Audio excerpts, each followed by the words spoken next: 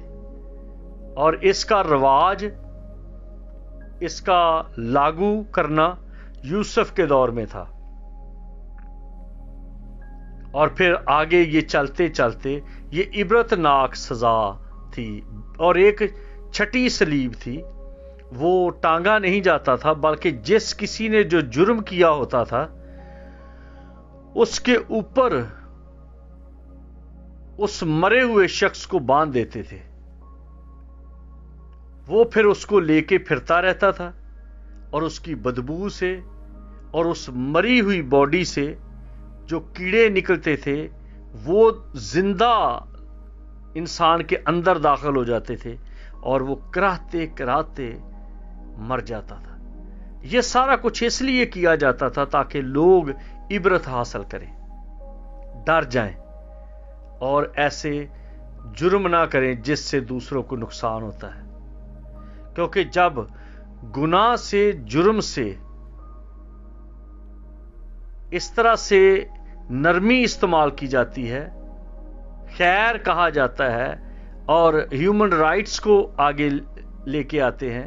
تو پھر بدی بڑھتی ہے، کم نہیں ہوتی۔ اور جہاں پر قانون سخت ہے تو خوف کے مارے لوگ اس سے بچ جاتے ہیں، امن قائم ہو جاتا ہے۔ پھر میں نے مسیح کی جو قبر کی بات کہی، یہ جو میں سارا کچھ بتا رہا ہوں یہ خلاصے کے طور پہ تاکہ آپ کو ریمائنڈ ہو جائے، سارا کچھ یاد ہو جائے۔ وہ 9 انچ موٹا اور 9 فٹ کا سرکل میں وہ پتھر تھا جو مسیح کی قبر پر رکھا گیا۔ وہ ایک ہی ٹکڑا تھا، اور جس چٹان میں مسیح کی باڈی کو رکھا گیا اسی ہی چٹان کا وہ پتھر کاٹا ہوا تھا۔ یہ ساری انفارمیشن مجھے کہاں سے ملی؟ میں نے پہلے بھی بتایا کہ جس مجرم کو سزا دینا مقصود تھا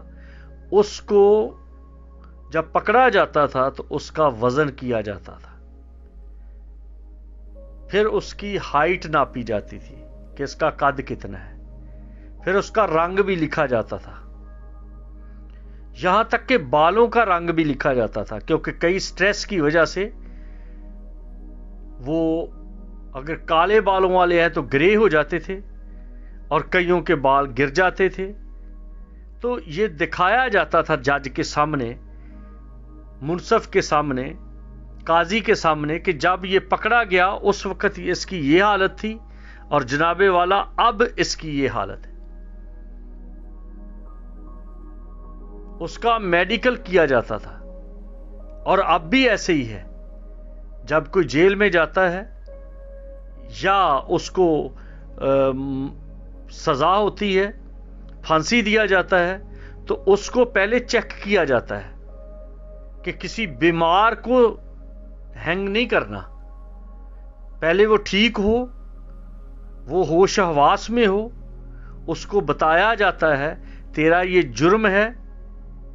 اس وجہ سے تیری سزا از روئے بائبل یا قرآن یا گیتا یا گرنتھ یا موجودہ حکومت کا جو قانون ہے اس کے تحت تجھے یہ سزا دی جا رہی ہے۔ بغیر بتائے سزا دینا ایک جرم ہے، اس لیے سزا بتانا، جرم بتانا یہ لازمی جز ہے۔ پھر آگے جب اس کو جن چیزوں کے ساتھ مارنا ہے وہ اس کو دکھائی جاتی تھی، اور رومیوں کا طریقہ یہ تھا کہ اس کو اس کے گھر کی چھت سے ہی لکڑی نکال کے صلیب بنا کے اسی کے کاندھے پر رکھ کے تو کہا جاتا تھا باہر لے کے جاؤ چوراہے پر، جہاں پر لوگوں کا گزر ہو، تاکہ سب لوگ دیکھیں کہ یہ وہ شخص ہے جس کے گھر کی چھت سے شتیر نکالا گیا ہے، یعنی کہ جب گھر کی چھت کا شتیر نکالا جائے تو وہ گھر برباد ہو گیا، اور اس کے کوئی بھی اپنے لوگ، بہن بھائی رشتہ دار، کوئی حامی اس کے ساتھ نہیں ہوتا تھا۔ اسی سبب سے مسیح کے شاگرد بھی سب بھاگ گئے، اور یوحنا جسے چھوٹا یوحنا کہا جاتا ہے، یا جو بعد میں یوحنا عارف کہلایا، جس نے مکاشفہ لکھا، یہ سب شاگردوں میں سب سے چھوٹا تھا، اور یہ یسوع کے بہت قریب تھا، اور یہ بچہ ہونے کی حیثیت سے اسے یہ موقع مل گیا۔ ایک تو اس کا باپ پارلیمنٹ میں تھا، اور دوسرا یہ تھا کہ یہ چھوٹی عمر کا تھا، جس کی وجہ سے اسے ایک دم سے اریسٹ نہیں کیا جا سکتا تھا۔ نیکودیمس بھی اور گیملیل بھی اور یوحنا کا باپ بھی، یہ سارے کے سارے پارلیمنٹ میں تھے، اور ان کے دو پارلیمنٹ تھے، ایک تھا رومیوں کی طرف سے جس میں ہنا اور کیفا، دماد اور سسر، یہ دونوں تھے، اور دوسرا سینیگاگ یعنی کہ ہیکل کی طرف سے ایک پارلیمنٹ تھا، ہیکل کی یعنی شرعی عدالت تھی جس میں یہ لوگ تھے، شرع کے عالم۔ تو اس وجہ سے جو کچھ بھی مسیح کے ساتھ ہوا وہ شرعی طور پر، رومی قانون کے طور پر ایک ایک چیز کا ثبوت ان کے پاس موجود ہے۔ جیسے میں نے پہلے بھی بتایا آپ کو کہ اس کا ایک حصہ، ایک کاپی رومیوں کے پاس تھی، ایک عبادت خانے میں یا سینیگاگ میں، یا جو بھی کوئی مجرم کا مذہب تھا اس ان کے پاس کاپی ہوتی تھی، اور ایک جلاد کے پاس ہوتی تھی۔ جلاد وہ دیکھتا تھا کہ میں ایسے تو نہیں اس کو مارنا شروع ہو گیا، کیا مجھے بائی ریٹن دیا گیا ہے کہ اس کا کیا جرم ہے، اس کی ہائٹ کیا ہے، اس کی بیماری کیا ہے، اس کا رنگ کیسا ہے، یہ کس علاقے کا ہے، یہ کس خاندان کا ہے، کس قبیلے کا ہے، کس نسل کا ہے، اس کے آباء و اجداد کس طرح سے تعلق رکھتے ہیں، وہ تمام چیزیں وہ پڑھتا تھا، اور بعد میں اس کو لے جاتے تھے سزا دینے کے لیے۔ تو میرے دوستو، ان باتوں کو اچھی طرح سے آپ جانیں اور پرکھیں اور سمجھیں اور دیکھیں کہ جس کی ذات میں گناہ نہیں وہ آپ کے لیے کس طرح سے گناہ ٹھہرا۔ اس نے لعنتی موت قبول کی تاکہ ہم اس بڑی سزا سے بچ جائیں۔ اسے کہتے ہیں کفارہ۔ آپ کی جگہ پر کوئی دوسرا سزا اٹھائے اسے کفارہ کہتے ہیں، اور یسوع نے ایک